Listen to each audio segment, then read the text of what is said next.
Hello everyone, welcome to banking वाला। कैसे हो आप सब लोग? दोस्तों, आज का स्पेशल सेशन हमने फोकस किया हुआ है यूनाइटेड इंडिया इंश्योरेंस के एग्जाम को ध्यान में रखते हुए। यूनाइटेड इंडिया इंश्योरेंस के एग्जाम्स के फॉर्म निकले हुए 300 वैकेंसीज की बात की जा रही है, पर इस एग्जाम में केवल एक ही आपको स्टेज में एग्जाम देनी है। इस पोस्ट के लिए आपको बस एक ही स्टेज में एग्जाम देनी पड़ेगी। प्री और मेंस अलग अलग नहीं रहेगा। ये क्लियर करने के बाद directly LPT language proficiency test आपके पास रहेगा। So only one exam and you are going to get selected into a very respectful organisation, और काफी बढ़िया सी पोस्ट आपके पास रहेगी। तो इसी के अराउंड हम लोग बात करेंगे आज के हमारे सेशन में, बिकॉज काफी सारे स्टूडेंट्स की रिक्वेस्ट आ रही थी कि क्या पढ़ना चाहिए, किस टॉपिक पे या किस सब्जेक्ट में कौन से टॉपिक कवर करने चाहिए। तो इसी एंगल में ये आपके लिए लाया गया है। दोस्तों, इसके अलावा बैंक महापैक की बात करेंगे। फिलहाल बैंक महापैक जो हमारा 1 ईयर के लिए होता है वो आपको 2499 के अंदर अवेलेबल हो जाएगा। महाविश्वास पैक जो 19,000 ईयर बट 20,000 के आसपास है वो 3999 के अंदर आपके पास अवेलेबल रहेगा। दोस्तों, महापैक 1 ईयर के लिए जहां पे सारी एग्जाम्स, चाहे बैंक एग्जाम्स हो, इंश्योरेंस एग्जाम्स हो, चाहे फिर आपकी आरबीआई ग्रेड बी की रेगुलेटरी बॉडी की एग्जाम हो, so from the pre till the interview सारी चीजें इसमें कवर की जाएगी फॉर 1 ईयर, नेक्स्ट 1 ईयर। ये 2 साल के लिए है। तो जैसे जो हमारे दोस्त फिलहाल ग्रेजुएशन में होंगे, अगर they want to prepare from right now, जो बहुत बेहतरीन टाइम है, तो आप इस बैच में भी या इस महाविश्वास पैक को भी एनरोल कर सकते हैं। ध्यान रखिएगा। दोस्तों, जैसे मैंने कहा था कि यूनाइटेड इंडिया इंश्योरेंस के हिसाब से हमारी एक सेपरेट बैच चल रही है, और जिस सेपरेट बैच की शुरुआत ऑलरेडी हो गई है, यहां पे भी आप एनरोल कर सकते हो। और आने वाले समय में जो एलआईसी असिस्टेंट का एग्जाम आने वाला है, उसके लिए भी हमारी स्पेसिफिक बैच चल रही है, यहां पे भी आप एनरोल कर सकते हो। तो ध्यान रखिएगा, ये दोनों बैचेस फिलहाल फ्रेश चल रही है। अगर आप महापैक और महाविश्वास पैक के यूजर्स हैं तो आपको ये बैच ऑटोमेटिकली मिल जाएगी, आपको अलग से पे करने की जरूरत नहीं रहेगी। दोस्तों, रिसेंटली आरआरबी और आरआरबी क्लर्क के एग्जाम्स के रिजल्ट्स आए हैं। आप में से किसी का भी रिजल्ट अगर पॉजिटिव आया होगा तो एक बार जरूर डिस्क्रिप्शन में एक फॉर्म होगा, वो फॉर्म फिल कर दीजिएगा। फॉर बेटर गिफ्ट्स, आपके लिए गिफ्ट भी रहेंगे, आप अपने फैकल्टीज के साथ भी मिल सकते हो, और इसके अलावा आपके इंटरव्यूज के ऊपर भी हमारी बातचीत होगी। तो बिल्कुल ये फॉर्म फिल करना मत भूलिएगा। चलो, अब बात करते हैं हमारे यूनाइटेड इंडिया इंश्योरेंस कंपनी के वैकेंसीज को लेके, जिसके लिए हम यहां पे आज मिले हैं। दोस्तों, 300 वैकेंसीज है के 6 जैन लास्ट डेट है इसका फॉर्म फिल करने की। शायद डेट और इंक्रीज हो सकती है, चांसेस बहुत ज्यादा है, बट फिर भी हम पकड़ लेते हैं 300 वैकेंसीज। अब वैकेंसीज थोड़ी कम है कि नो डाउट अबाउट दैट, सब लोग कहते हैं वैकेंसीज बहुत कम है, क्या ही एग्जाम देनी है। यार, एक बात याद रखना, जिसको क्लियर करना होगा ना, वो अगर 10 भी वैकेंसीज है, एक भी वैकेंसी तो भी वो क्लियर कर लेगा, बिकॉज उसको एक ही पोस्ट चाहिए। उसकी पूरी मेहनत उस एक पोस्ट के हिसाब से चल रही है। हजारों वैकेंसी लो या 300 वैकेंसी लो या 100 वैकेंसी लो या 10 वैकेंसी लो, आपको पढ़ाई तो उतनी ही शिद्दत के साथ, उतनी ही मेहनत के साथ करती है। ये उन लोगों के नौटंकी होती है, मैं नौटंकी वर्ड जरूर यूज करूंगा, ये उन लोगों की नौटंकी होती है जिनको पढ़ाई कम और फालतू की टाइम पास में बड़ा इंटरेस्ट रहता है। वही लोग हैं जो इन चीजों से थोड़े दूर भागते हैं। पर जिसको सही में पता है कि भाई मुझे एग्जाम देनी है, मुझे प्रैक्टिस करनी है, मुझे निकालनी भी है, वो ऐसी चीजें नहीं करेंगे, वो डेफिनेटली एग्जाम देंगे। तो मेरे ख्याल से जो सीरियस लोग हैं, उनके लिए 300 रहे या 10 रहे, उनको इतना मैटर नहीं करेगा। तो उन्हीं के लिए हम बात करेंगे। अब ना, यहां पे एग्जाम बस एक ही है। सबसे बेस्ट चीज यहां पे कि यहां पे एक ही एग्जाम रहेगा। असिस्टेंट की पोस्ट है। So reasoning, English, numerical ability, general knowledge, general awareness and computer knowledge. So आपके पास ये एग्जाम है।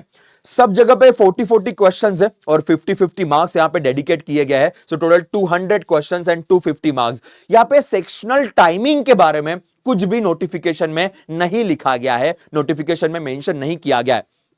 ये एक और पॉजिटिव पॉइंट है, ये एक और पॉजिटिव पॉइंट है, because they didn't mention about the sectional timing. So means अगर नहीं लिखा है तो ऑफ कोर्स नहीं रहेगा। सो हम यहां का वक्त वहां यूज कर सकते हैं। जैसे फॉर एग्जांपल कंप्यूटर नॉलेज में आपको आपको थोड़ा कम वक्त लगेगा। जनरल अवेयरनेस, जनरल नॉलेज आपको थोड़ा कम वक्त लगेगा। So this time you can use for the numerical ability, जिसको क्वांटिटेटिव एप्टीट्यूड भी कहते हैं।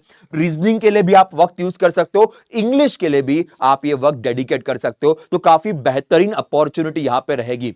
दूसरा, जो नेक्स्ट ईयर के बाकी एग्जाम्स के लिए फोकस कर रहे हैं, जैसे जो एसबीआई के लिए फोकस कर रहे होंगे, जो आईबीपीएस पीओ के लिए फोकस कर रहे होंगे, उनके लिए बड़ी अच्छी प्रिपरेशन हो सकती है कि एग्जाम में पेपर एग्जैक्टली कैसे आता है, किस तरीके से हमें अपनी एक्यूरेसी मेंटेन करनी है। तो ये बहुत अच्छा उनके लिए टेस्ट रहेगा, बिकॉज प्री और मेंस दोनों आपको एक साथ मिल रहा है, तो इससे अच्छी प्रैक्टिस आपको नहीं होगी, तो आप भी ध्यान रखिएगा। So if you are focusing on SBI PO, तो ये एक शुरुआत है और बहुत खूबसूरत सी शुरुआत है, तो इस शुरुआत को मिस मत कीजिएगा। ना अभी आपके पास एक ही पेपर है, प्री और मेंस का सीन नहीं है। यहां पे जितना मैक्सिमम आप स्कोर करोगे उतना आपके लिए अच्छा होगा। अब यहां पे ना दो सब्जेक्ट ऐसे जहां पे आपका स्कोर बहुत ज्यादा बूस्ट हो सकता है, बहुत बेहतरीन बूस्ट हो सकता है। एक कंप्यूटर है और एक जनरल नॉलेज है, जनरल अवेयरनेस है। यहां पे लिटरली अगर 40 क्वेश्चंस है, 50 मार्क्स है, यहां पे भी 50 मार्क्स है। अगर यहां पे आपने 30 और 30 के 30 प्लस भी अगर यहां पे स्कोर कर लिया ना, तो बहुत खूबसूरत सा स्कोर आपका बन जाएगा। तो फोकस रखिएगा इन दो सब्जेक्ट की तरफ कि यहां पे मैक्सिमम मार्क्स हमें स्कोर करने हैं, मैक्सिमम मार्क्स हमें यहां पे अर्न करने हैं। जितना अच्छा फोकस आपका इन दो सब्जेक्ट की तरफ रहेगा, उतना ऑटोमेटिकली आपके लिए बेनिफिशियल रहेगा।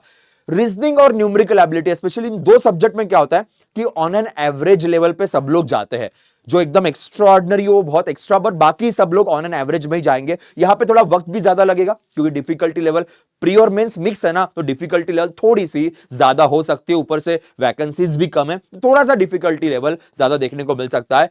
जनरल इंग्लिश लैंग्वेज के अगेन ये भी कंफर्टेबल होता है। मींस अगर हमें 2023 के सारे पेपर्स की बात करूं इंग्लिश को लेके, तो काफी कंफर्टेबल क्वेश्चंस आए हैं, काफी इजी क्वेश्चंस आए। बहुत सारे स्टूडेंट का ये कहना है कि सर पूरे मेंस में specially English was the most easiest subject, के बाकी सब्जेक्ट डिफिकल्ट थे। इवन जीए भी डिफिकल्ट लगा काफी स्टूडेंट्स को, पर इंग्लिश सबके लिए बहुत आसान था, बहुत इजी था। ऑलमोस्ट सारे मेंस के अंदर सेम फीडबैक मिला है, तो इंग्लिश यहां पे भी कंफर्टेबल रहेगा। थोड़ा सा वक्त यहां पे कुछ लोगों को इंग्लिश के लिए लग सकता है, पर इन दो सब्जेक्ट के लिए वक्त आपके लिए काफी बेटर होगा। तो उस तरीके से वाइजली अपनी प्रैक्टिस कीजिएगा एंड यूज दैट। अब ना किसके लिए क्या क्या पढ़ना है एक बार उसके ऊपर बात कर लेते हैं।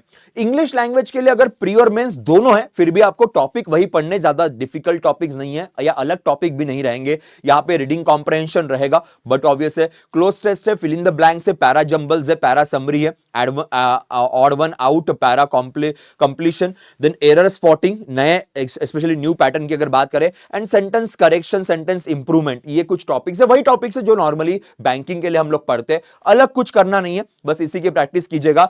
थोड़ा सा जो क्लर्क लेवल के मेंस के पेपर होते हैं ना, जैसे एसबीआई क्लर्क होगा, आईबीपीएस क्लर्क होगा, तो उस लेवल के पेपर या उस लेवल के क्वेश्चंस थोड़ा सॉल्व करने की कोशिश कीजिएगा। बिकॉज इसमें आपको प्रीवियस ईयर पेपर नहीं देखने को मिलेगा, बहुत सालों बाद एग्जाम आ रही है। तो इसीलिए मेरी आपसे गुजारिश है कि थोड़ा सा जो क्लर्क के मेंस लेवल के पेपर है वो सॉल्व करने की कोशिश कीजिएगा when it comes to English. अब आते हैं रीजनिंग। रीजनिंग में वही है, coding, decoding, blood relations, alpha numerical series, number series, alphabet series, order ranking, direction based questions, seating arrangements, puzzle, syllogism, input output, data sufficiency, inequality, clock, then figure counting, analogies, then decision making and statement and the course action. Okay, अब ध्यान दीजिए, topic तो almost वही है जो banking के लिए है। अब यहां पे डिफिकल्टी लेवल का सीन आएगा। यहां पे डिफिकल्टी लेवल आपको प्री प्लस मेंस दोनों एंगल की दिखाई देगी when it comes to reasoning and numerical ability mix question. कुछ क्वेश्चंस बहुत आसान रहेंगे, फट फट फट फट सॉल्व होने वाले के, और कुछ क्वेश्चंस है जो आपके पसीने सही में छोड़ देंगे। स्पेशली कुछ पजल्स ऐसी होगी जो सही में आपके लिए पसीने छोड़ेगी मेंस लेवल की। मैं अगेन यहां पे भी आपको गाइड करूंगा, सजेस्ट करूंगा कि जो क्लर्क लेवल का ना, IBPS clerk, RRB clerk, SBI clerk level का जो मेंस है के, मेंस के लेवल के क्वेश्चन, पीओ नहीं, क्लर्क लेवल के मेंस के क्वेश्चंस थोड़े से देख लीजिएगा ना। सपोज 40 क्वेश्चन है, 40 में से मैं गारंटीड आपको बोल रहा हूं कि 10 से 15 क्वेश्चंस ऐसे होंगे जो हर कोई ऐसे सॉल्व कर पाएगा आराम से, इजीली के। तो ये 10-15 क्वेश्चंस प्री लेवल के, उसमें बिल्कुल गलती नहीं होनी चाहिए, एक्यूरेसी मेंटेन कीजिएगा। बाकी जो बचे हुए क्वेश्चंस रहेंगे आपके पास, जो बाकी बचे हुए एक नियर अबाउट 25 के आसपास जो क्वेश्चंस आपके पास रहेंगे, पकड़ लेते मोटा मोटा 25 क्वेश्चंस। यहां पे थोड़ी सी मेहनत आपको लगानी पड़ेगी, पर अगेन ज्यादा डिफिकल्ट नहीं रहेगा बिकॉज प्री मेंस मिक्सचर है। तो डिफिकल्टी लेवल एकदम एक्सट्रीम या बहुत डिफिकल्ट लेवल के पजल सॉल्व करने की जरूरत नहीं पड़ेगी। बिल्कुल आप आईबीपीएस क्लर्क, आरआरबी क्लर्क या एसबीआई क्लर्क लेवल के मेंस के कुछ मॉक्स जरूर लगा लीजिएगा। वो मॉक्स अगर आपने लगा लिए तो आपको बहुत बेनिफिट मिलेगा। पर याद रखना 10 से 15 क्वेश्चंस तो बहुत आसान रहेंगे, for guarantee, for sure. Same computer ability की तरफ आते हैं। कंप्यूटर एबिलिटी के 40 क्वेश्चंस और कंप्यूटर्स के वही बेसिक टॉपिक्स है। कोई अलग टॉपिक पढ़ने की जरूरत नहीं, कोई डिफिकल्ट नहीं, और बड़े आसान है। और जितने भी कंप्यूटर के क्वेश्चंस पिछले 3 साल के भी अगर आपने सॉल्व कर लेना, मैं आपको गारंटी देता हूं, कंप्यूटर एक ऐसा सब्जेक्ट है हमारे बैंकिंग एग्जाम में, अगर आपने पिछले 3 साल के भी कंप्यूटर जिन जिन एग्जाम में आता है उनके क्वेश्चंस अगर सॉल्व कर लिए तो आराम से आपका 40 में से आराम से लोग 25 प्लस 30 प्लस आराम से स्कोर कर लेते हैं। ये आजकल बहुत ट्रेंडिंग चल रहा है और बहुत अच्छा स्कोर देगा। एक बड़ी अच्छी अपॉर्चुनिटी हमारे एग्जाम में कि ये सेपरेट रखा है, नहीं तो फिर रीजनिंग के साथ रख देंगे, कहीं पे फिर जीए के साथ रख देंगे, कहीं पे फिर शायद न्यूमेरिकल एबिलिटी के साथ रख देंगे। यहां पे सेपरेट रखा हुआ है कि तो हमारे लिए गोल्डन अपॉर्चुनिटी है कि इसे बहुत अच्छे से ग्रैब करें और जितने ज्यादा हो सके उतने मार्क्स यहां स्कोर करने की कोशिश करें। ओके, सो ये भी बड़ा सिंपल है। वही बस मैं आपको वही कहूंगा कि कोई अच्छा मॉक लगा दो या फिर प्रीवियस ईयर पेपर सॉल्व कर लो, आपके लिए बेनिफिशियल रहेगा। देन आते हैं numerical ability, DI, simplifications, number series, quadratic equation, quantity based problems, ratio proportion, percentage, profit loss, simple interest, compound interest, time, work, wages, time and distance, permutation, combination, probability, mixture, alligation, pipe system and boats and streams. So वही है topic, तो आपको वही दिखाई देंगे जो आप normally banking exam के लिए। यहां पे भी सेम है, जैसे रीजनिंग में बात की थी, प्री प्लस मेंस वाला सिनारियो यहां पे आपको देखने को मिलेगा। 10 से 15 क्वेश्चंस, अगेन वेरी डुएबल, हर कोई सॉल्व कर पाएगा और बहुत आसानी से चुटकियों में सॉल्व हो जाएंगे। और कुछ क्वेश्चंस ऐसे होंगे जो शायद वहां तक आप अटेम्प्ट भी ना कर पाए, बिकॉज कैलकुलेशंस और काफी कैलकुलेटिव बनेंगे। स्पेशली क्वाड्रेटिक इक्वेशंस की बात करें, यहां पे काफी लोगों की हालत खराब हो जाती है। डीआई थोड़ा सा लेंदी, कुछ देखो डीआई में भी ऐसा होगा, कुछ डीआई ऐसे बनेंगे कि भाई बस चुटकियों में बन गए, आप सातवें आसमान में रहोगे, और कुछ डीआई ऐसे आएंगे जहां पे पसीने छूटेंगे। मेरी बस आपसे यही रिक्वेस्ट है, बाकी एक्यूरेसी तो आप मेंटेन करोगे, हमारी क्यूए की फैकल्टी आपसे जरूर बात करेगी इसके मामले में। बस मेरी एक ही गुजारिश है कि सपोज पहला डीआई सपोज आपके सामने आया, बहुत डिफिकल्ट है, तो बाकी डीआई छोड़ मत देना, देख लेना। गारंटी बोल रहा हूं कि जितने डीआई उसमें से एक दो डीआई बहुत आसान रहेंगे, बहुत सिंपल रहेंगे, और कुछ डीआई बहुत डिफिकल्ट रहेंगे। तो सारे डीआई देख लेना, जो इजी है फटाफट सॉल्व कर लो, अच्छा मार्क्स बन जाएंगे, अच्छा स्कोर बन जाएगा। तो अगेन प्री और मेन से, इसीलिए अगेन यहां पे भी अगर आपको प्रैक्टिस करनी है तो क्लर्क लेवल के जो भी मॉक्स है वो मॉक जरूर लगाइएगा, आपकी प्रैक्टिस अच्छी हो जाएगी। फिर आता है लास्ट सब्जेक्ट, जनरल अवेयरनेस। अब यहां पे ना उन्होंने मेंशन किया है जीके प्लस जीए, ऐसा उन्होंने मेंशन किया हुआ है। General awareness plus general knowledge की उन्होंने बात की है। जनरल नॉलेज में आपको यहां पे हिस्ट्री, ज्योग्राफी पढ़ने की जरूरत नहीं पड़ेगी। 40 क्वेश्चंस है, मैक्सिमम क्वेश्चंस में फोकस करंट अफेयर्स का ही रहेगा, पर इन्होंने जीके मेंशन किया तो हम क्योंकि मेंशन किया है तो हम 20 प्लस 20 थोड़ा पकड़ के चलते।